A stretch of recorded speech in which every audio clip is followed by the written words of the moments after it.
Throughout the ages, architects and engineers have designed and built the great structures that have made our world and withstood the test of time. Hi, I'm Ed Asner. Welcome to Architects and Engineers. Let's look now at modern steel frame buildings. This is the Empire State Building, a marvel of modern architecture. It was built to last. Architects and engineers of today use computers to design and engineer buildings that will endure the forces of nature, such as earthquakes, fires, and hurricanes. This modern skyscraper was also built to last.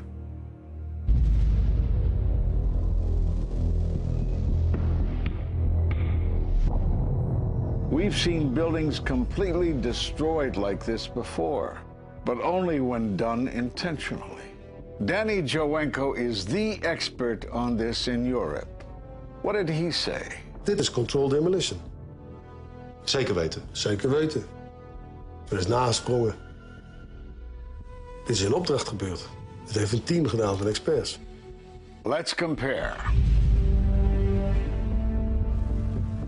Explosives are used to demolish buildings like this in just seconds. Okay, so it's a controlled demolition. What's the problem with that?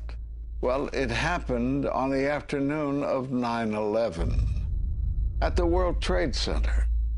Let's just think about this. Controlled demolitions cannot be engineered and rigged in a day. It takes months. And therefore, this event must have been planned in advance. You hear that? Keep your eye on that building as they're coming down. The building is about to blow up. Moving back. We are walking back. There's a building about to blow up. Did they actually use the word brought down, and who was it that was telling you this? The fire department, and they did use the word, we're going to have to bring it down. And these people heard explosions. We heard this sound that sounded like a clap of thunder. It looked like there was a shock wave ripping through the building, and the windows all busted out. About a second later, the bottom floor caves out. The building followed after that.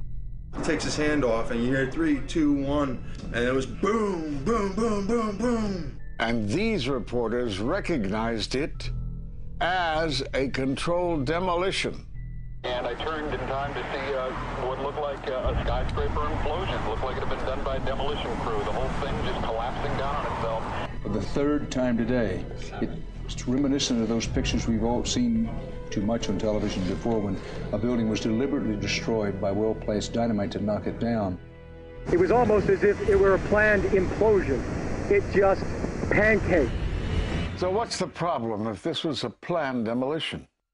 Well, we are told by government agencies that this building came down as a result of normal office fires. The National Institute of Standards and Technology produced their final report in 2008.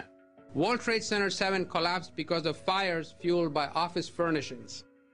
It did not collapse from explosives or from fuel oil fires. But what do you think brought down the building? And what caught my eye is more than 1,300 architects and engineers examine the evidence about Building 7's collapse and disagree with the official report issued by the National Institute of Standards and Technology. I certainly am much more open-minded about it than I was, and it is because of the involvement of the 9/11 families and all these engineers and architects. You are about to hear from architect of 23 years, Richard Gage, AIA, member of the American Institute of Architects and founder of Architects and Engineers for 9/11 Truth. Now there are more than 1,500 architects and engineers who say that it could not have been brought down by office fires. They are backed by 9/11 family members who are calling for an independent, unbiased investigation. I'm Richard Gage. Fires have never before caused the collapse of any skyscraper. even though there are numerous examples of much hotter, larger, and longer-lasting fires in these buildings. And in the case of Building 7, the fire that NIST said started the collapse had actually burned out over an hour before. It could not have caused the collapse, as NIST claims. Yet this 47-story, modern steel-frame skyscraper, which was not hit by an airplane, collapses mostly into its own footprint like a house of cards, as fast as a bowling ball falling off the side of the building, in just under 7 seconds. Listen to the experts. Building number 7 descended in free fall for the first 100 feet, which means that there was absolutely no resistance to the descent whatsoever. NIST has admitted it went into free fall for 8 stories. And going from motionless to free fall instantly, that's a bothersome part of the puzzle because NIST never explained it. We've got a building that came down in its own footprint, so all of the columns really needed to be severed at the same time in order for that structure to fall the way that we saw. The symmetry is the smoking gun. The whole building completely comes down in one continuous motion. There couldn't have been any structural resistance.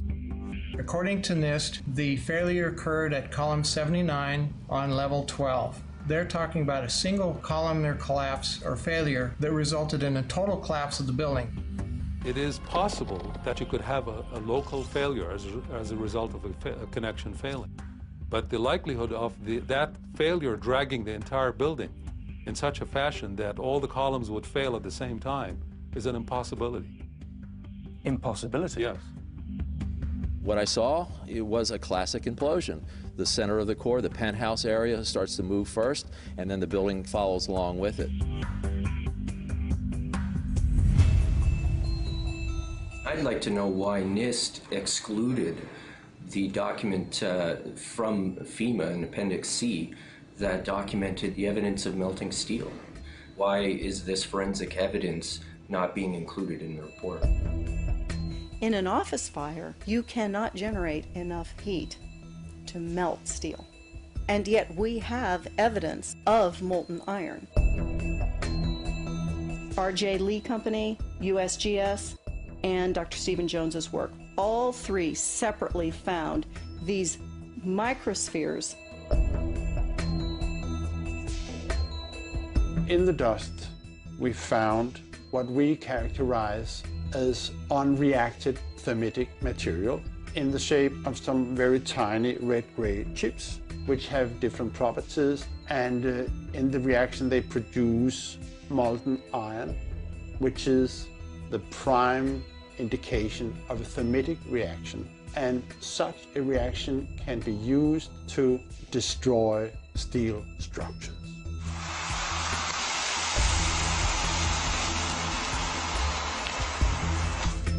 What we have found is a modern version of thermite, which we call nanothermite. There were these iron microspheres present in all of the dust samples that needed to have been formed in extremely high temperatures.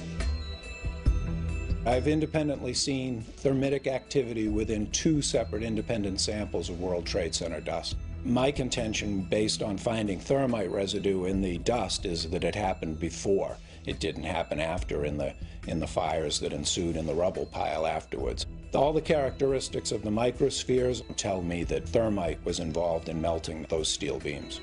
So thermite, if it was present at the World Trade Center and created this molten metal that so many witnesses and photographic evidence shows, would also explain the fact that the fires could not be put out at Ground Zero. The only thing that is consistent with all of the evidence that we have that could cause such a thing is the use of thermite to cut through the steel. You'd get down below and you'd see molten steel running down the channel rails. Like you're in a foundry. Yeah. Like lava. Like lava. From a volcano. Well, the manual gets into thermite, and if it says if you have melted steel or concrete, which we had on 9/11. We should test for it. This fused element of steel, molten steel and concrete and all of these things all fused by the heat into one single element. We're asking for an investigation that follows national standards. There's no excuse to not test for this. If terrorists used explosives in '93, why didn't we test for them? If all these witnesses heard explosions, why aren't we testing for them? NIST concedes that they found no evidence for explosives. So then we asked them, well, did you look? And they said, no, we did not look for explosives or residues of explosives. So the preconceived notion of NIST is that there's no evidence for explosives, and so there's no point in looking. That is the most unscientific thing that you can possibly think of, not to look because you don't expect to find evidence, and in fact the evidence is overwhelming. They state these conclusions for which there's virtually no evidence, and then they ignore conclusions that can be drawn from the evidence. The Freedom of Information Act request to NIST was denied with the claim that releasing this data might jeopardize public safety. How could it possibly jeopardize public safety?